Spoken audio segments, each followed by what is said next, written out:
paz do Senhor Jesus Cristo, desejo que te vá tudo bem.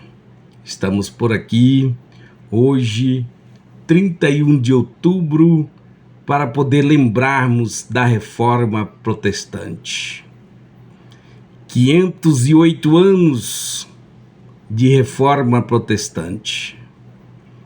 A minha pergunta de início seria o seguinte: se Martim Lutero e outros reformadores viessem congregar hoje em nossas igrejas atuais, será que eles levantariam e diziam parabéns, parabéns, obreiros, líderes, é desse jeito que Deus me revelou, foi desse jeito que eu vi e essa é a minha visão. Mas estamos vendo hoje muitos marcos e princípios bíblicos sendo rompidos dentro de pequenas e grandes denominações evangélicas. O princípio da santificação, da moral e do caráter está sendo deturpado. Mas eu quero aqui deixar uma mensagem de celebração e glorificação ao nome do Senhor Deus por esse tão importante acontecimento e que venha servir de despertamento para a sua vida e também para o seu elevo espiritual.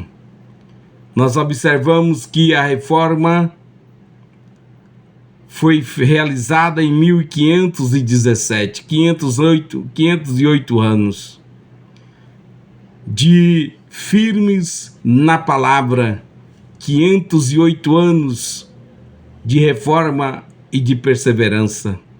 Será que estamos mesmo firmes na palavra? Será que já não vimos alguém por aí cobrando, vendendo bênçãos, cobrando para pregar, cobrando para poder ir cantar ou louvar a Deus em uma igreja, cobrando cachês altos, cachês, exigindo hotéis de luxo? Será que estamos firmes na palavra mesmo? Enquanto a Bíblia diz: ide, pregai o evangelho, não levai embornal. A Bíblia está dizendo que nós recebemos de graça devemos dar. Será que já não temos visto por aí pregações dizendo: se você não devolver o dízimo, não será salvo? Como se o sacrifício de Jesus Cristo não fosse suficiente. Crer no sacrifício de Jesus Cristo para ser salvo, terá que crer 90% no sacrifício de Jesus Cristo e 10% devolver o dízimo. Será que já não vi muitas coisas aí que precisa ser tirado do meio evangélico? Portanto, em Romanos capítulo 1, versículo 17, diz: porque nele se descobre a justiça de Deus de fé em fé, como está escrito: o justo viverá da fé. Em João 8, 31 e 32 está escrito: disse, pois, Jesus aos judeus que criam nele: se vocês permaneceres na minha palavra, verdadeiramente sereis meus discípulos e conhecereis a verdade, e a verdade vos libertará. Vejamos, hoje, como já disse, celebramos o legado da Reforma Protestante iniciada em 31 de outubro de 1517, quando Martim Lutero afixou as 95 teses na porta da igreja do castelo de Estemberg. Este ato ousado reacendeu no coração da igreja o clamor pela volta às Escrituras, pela fé genuína em Cristo e pela centralidade da graça de Deus. Será? Ainda conheço crentes, obreiros, que não vão à escola bíblica, que não participam dos cultos de ensino e depois tem coragem de dizer: eu amo a palavra. Que hipocrisia! Se Martim Lutero estivesse falando aqui no meu lugar, ia dizer assim: deixa de preguiça, deixa de hipocrisia, Se você já sabe o bastante que não precisa aprender, então vá ensinar.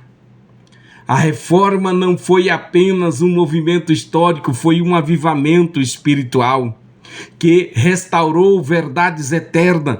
Somente a Escritura, somente a fé, somente a graça, somente Cristo, somente a Deus a glória. Hoje, há mais de 500 anos, hoje, há mais de 500 anos depois, somos desafiados a perseverar na mesma palavra que incendiou os corações dos reformadores, mudou o rumo da história e da fé cristã. Portanto, a reforma nos lembra que a salvação é somente pela fé. Em Romanos 1,17, a descoberta de Lutero não foi apenas teológica, mas espiritual. O homem é justificado pela fé e não pelas obras, não por obras, ritos ou tradições humanas e religiosidade. Essa verdade libertou a igreja das trevas da ignorância e revelou a graça soberana de Deus. Hoje ainda hoje, precisamos reafirmar essa fé simples e poderosa. Não é o mérito, mas a misericórdia que nos salva. A igreja deve continuar proclamando: Cristo é suficiente. Cristo é suficiente. Cristo é suficiente. A perseverança da igreja está em permanecer na palavra, como o texto de João 8 disse. Jesus disse que os verdadeiros discípulos permanecem na palavra. A reforma nasceu desse anseio, retornar à verdade bíblica e libertar o povo do erro. A palavra é o alicerce da igreja e o combustível da perseverança dos santos. Repito, a palavra é o alicerce da igreja e o combustível da perseverança dos santos. Ensine com a palavra, eduque com a palavra, instrui com a palavra, ame com a palavra, corrige com a palavra, edifique com a palavra, instrua com a palavra, cresça com a palavra, vive na palavra, pratique a palavra, porque é a palavra o combustível da perseverança dos santos. Em um tempo de tantas vozes e ideologias, precisamos permanecer firme no assim diz o Senhor, ou então está escrito, assim diz o Senhor, ou então está escrito. Não basta crer um dia, é preciso permanecer todos os dias na verdade revelada. Há mais de 500 anos depois, mais de 500 anos depois, o chamado continua, prosseguir firme. A reforma não é uma lembrança de museu, mas um chamado vivo à continuidade. O mesmo espírito que moveu Lutero, Calvin e tantos outros age hoje em nós, despertando a igreja a não se conformar, mas prosseguir na fidelidade à palavra. Devemos viver a reforma diariamente. Devemos viver a reforma diariamente com fé viva, amor à verdade e coragem para defender o Evangelho.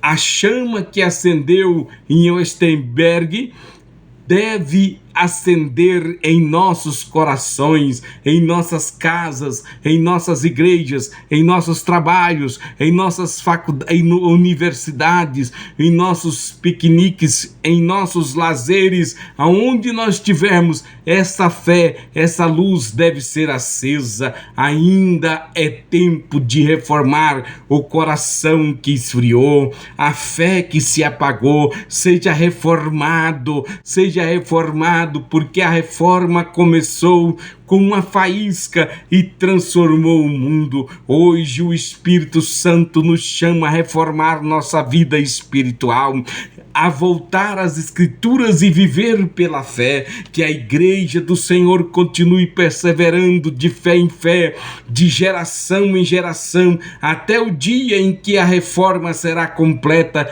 quando Cristo voltar e reinar eternamente. Portanto, o Senhor reforma, devemos orar pedindo ao Senhor que reforma o nosso coração e nos fazer amar a palavra e viver da fé todos os dias. Amém.